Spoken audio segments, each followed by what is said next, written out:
My name is Florence Nightingale. I was born on May 12, 1820 in Florence, Italy. I am the youngest of two brothers. My mother, Frances Nightingale, came from a family of merchants, and although my mother likes to socialize, I prefer to be away in a more solitary place since it made me uncomfortable to be in social situations, and I never liked being the center of attention. I was characterized by being of strong character and that caused me problems with my mother since I considered she was very controlled. However, I always tried to please her. My father, William Shore Nightingale, was a landowner and considered himself rich since he had entered land to properties. I grew up on the Leah Horse family farm where my father provided me with an education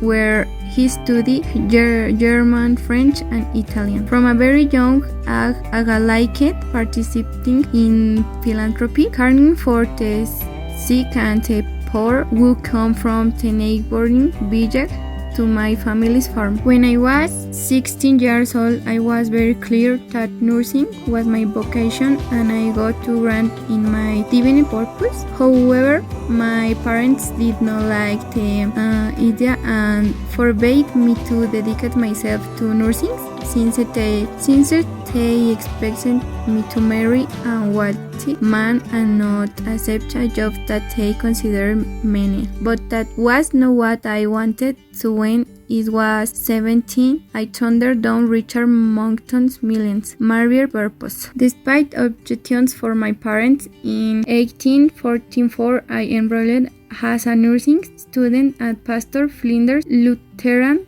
Hospital in Kaiser, Germany, and there my adventure began. During the next few years, I liked going to the health centers in each of my trips. I also dedicated myself to instructing two women of the 19th century in French, Italy, Switzerland, Greece, of Egypt. These were some of the place I visit. I put each of the trip in my journal where I describe my learning process and way of facing life. On August 22, 1853, I assumed the position of the superintendent in the Institute of the Care for Nursing Care, which I held until 1854.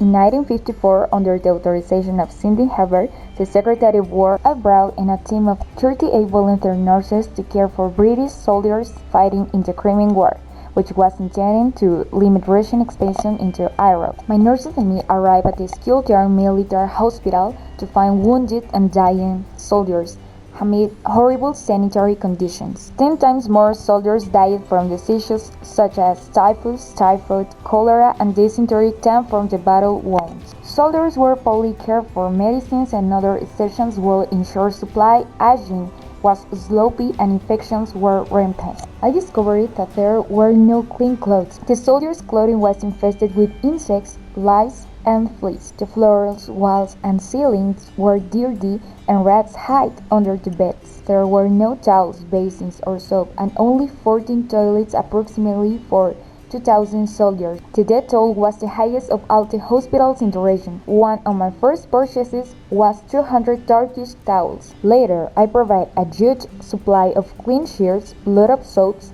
and basic necessities like plates, knives and forks, cups and glasses. I believed that the main problems were diet, dirt, and drainage. I brought food for England, cleaned the kitchens, and commissioned my nurses to clean the hospital wards. A sanitary commission sent by the British government arrived to clean the sewers and improve ventilation. My accomplishments during the disastrous years the British Army experienced in the Crimea were largely the result of my courses with sanitation and its relationship to mortality, as well as my ability to lead, organize, and get things done. Two I fought with the military that I considered incompetent. They in turn considered me tomboyish and a nuisance. I worked instantly to care for the soldiers themselves, making my rounds during the night after the medical officers had left. Thus, I earned the name The Lady with the Lamp, and the London Times referred to me as a ministering angel. My popularity and reputation in Britain grew enormously, and even the Queen was impressed. My work brought national attention to the field of public health. I was one of the first in Europe to understand the principles of the new science of statistics and to apply them to military and later civilian hospitals. In 1907, I was the first woman to receive the Order of Merit. My image has often been sentimentalized as the epitome of femininity, but is especially notable for my intelligence, determination, and uncanny ability to work. At the end of the war, I dedicate myself to ordering my test on the mismanagement of hospitals and gathering mortality statistics with the clear objective of showing that the result is tied to the deplorable sanitary conditions in the hospital. With this in mind, I create the Rose diagram, a graphic way of showing the evidence that hospitals kill, with that if the proper improvements were made, these massive deaths in hospitals could be avoided. The diagram of the Rose succeeded in convincing the British government of the need for health reform.